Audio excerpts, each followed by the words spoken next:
არის ჩეგაშვილი. ეს მისი მეტოქე კონორ ბიბი.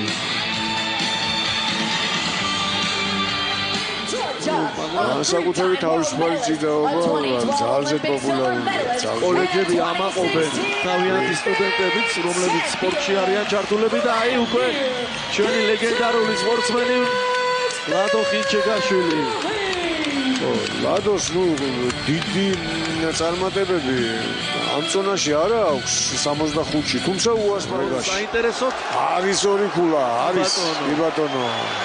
მართლა ძალიან დიდი საჭიდაო ინტელექტის მქონე არის ლადო ხინჩეგაშვილი და აი ძალიან ჭკვიანურად ჭიდაობს. აბა ჯვარზე დაიჭირა,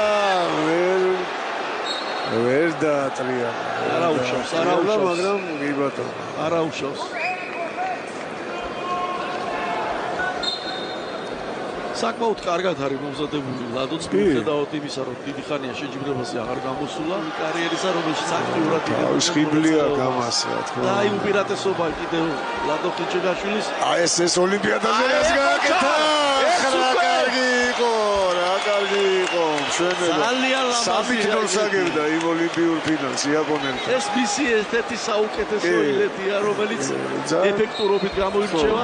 შუაშორის ხშირად ასრულდება ეს ილეთი და აი თუ ვინმე აკეთებდა ლადო ორკულაზე წავა, კი ბატონო, როგორც რომ მოძრაობა, ვითომ მარჯვე მერე მარცხნივ. აი ეგ იყო ზუსტად ტაქტიკური. დაანახა მარცხნივ მერე წავიდა მარჯვე, კი ბატონო.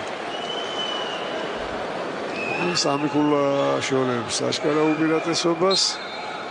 დგომი კვლავ 22 წამია დარჩენილი. ეხლა თუ აი ჯვარზე აპირებს რომ ჩავლება აიღოს, მაგრამ ძნელია სასტვენს ითხოვს მონორბიბი. სასტვენი კვლავ დგომი.